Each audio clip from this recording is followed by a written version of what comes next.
J'avais greffé le plant de tomates, donc c'est la tomate cerise avec la tomate noire de Crimée. Donc l'évolution de la tomate Crimée, on la voit bien là. Et bonjour tout le monde, pour le 17 septembre, aujourd'hui on va parler des tomates, de la tomate greffée, que j'ai greffée, et les récoltes d'haricots verts que j'ai commencé à semer au mois de juillet. Donc là on va voir que les tomates commencent à mûrir parce que j'ai arrêté l'eau et on verra les deux façons des tomates que j'ai plantées à deux endroits différents et arrosées avec le goutte à goutte. On distingue les tomates que j'ai plantées au mois de mai, ici. On distingue les tomates que j'ai plantées au mois de juillet. La différence qu'il y a, c'est que ici il y a plus d'ombre et la différence aussi c'est l'eau. Donc ici c'est l'arrosage par point d'eau, où j'arrose avec l'arrosoir, et de l'autre côté au goutte à goutte. Pour moi, trop d'eau n'est pas bon du tout. Donc il faut arroser modérément. Donc les tomates, comme on voit, commencent à mûrir et il n'y a pas de plaies. C'est l'excès d'eau. Donc comme j'ai arrêté le goutte à goutte, les tomates mûrissent. Les tomates que j'ai plantées au mois de juillet, c'était à peu près le 6 juillet. Donc là on voit qu'elles mûrissent et on voit qu'il n'y a pas de goutte à goutte. J'ai arrosé au l'arrosoir à chaque point d'eau au niveau des pieds de tomates. Et ce qu'on constate, c'est qu'il y a des plaies, donc il y a des ouvertures comme on voit là, que je vais couper. Et ça c'est l'excès d'eau. Alors ça ne vient pas de moi, c'est l'excès d'eau de la pluie. Et comme commence à faire moins chaud, donc l'eau stagne. Donc au niveau de la tomate, on voit les plaies ici, et une plaie là. Donc ça c'est l'excès d'eau. Voilà, je vais couper les tomates. Donc elles sont comestibles, mais on voit que là c'est l'excès d'eau. Ça, quand ça s'ouvre, c'est l'excès d'eau. Mais elles mûrissent. Donc ça, c'est une variété que j'ai plantée donc, au mois de juillet. C'est de la Célestine. Le pied de tomate qui est beaucoup plus joli, bien rouge. Les belles tomates cerises. Là, comme on voit, aussi l'excès d'eau que je vais cueillir.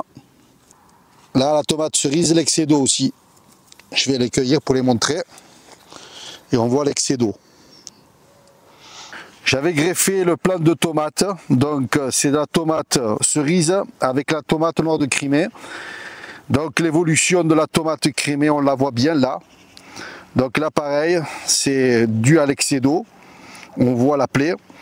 Mais ça c'est pas trop grave, mon but c'est de faire, d'essayer des porte-greffes différents. Et là on voit la tomate cerise où il y a mon doigt.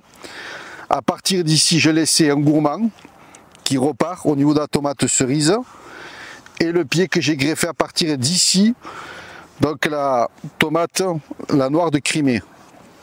On distingue bien deux plants différents, donc c'est voulu, je l'ai laissé. Là je vais pas tarder à couper au niveau de la tomate cerise, voir avec le porte-greffe si ça fonctionne au niveau de la tomate Crimée.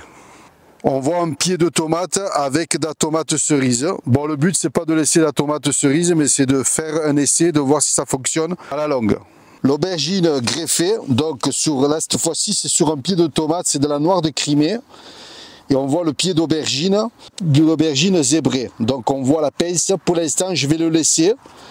Et avant peut-être l'hiver, je vais essayer de le sortir avec la terre et de le garder en pot en hiver et voir l'évolution si ça fonctionne. Et après, le problème qui va se poser, c'est que mon but c'est de le garder en pleine terre, de voir si ça fonctionne.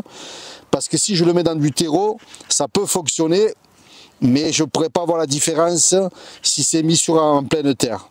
Parce que là, on arrive bientôt dans les périodes de septembre, octobre, novembre. Dans 2 mois, je ne pense pas que ça va grossir. On verra. Hein. Et bon, je referai une vidéo là-dessus. La greffe de la tomate cerise que j'ai greffée sur la cœur de bœuf, on voit l'évolution.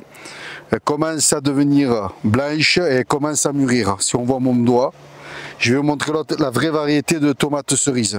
J'ai pris un gourmand d'ici, donc de la tomate cerise, que j'ai greffé sur la cœur de bœuf. C'est pour essayer de voir si ça fonctionne, comme j'avais expliqué au niveau de la cœur de bœuf, comme porte-greffe. Donc la greffe elle se trouve ici, et la tomate cerise qui vient ici, on verra si ça continue à mûrir. Au mois de juillet, j'avais expliqué que j'avais semé les haricots verts. donc c'est la variété Talisman. Et là, c'était tous les 40 cm, donc j'ai pris la moitié, tous les 40 cm par poquet, donc de 4 à 5 graines.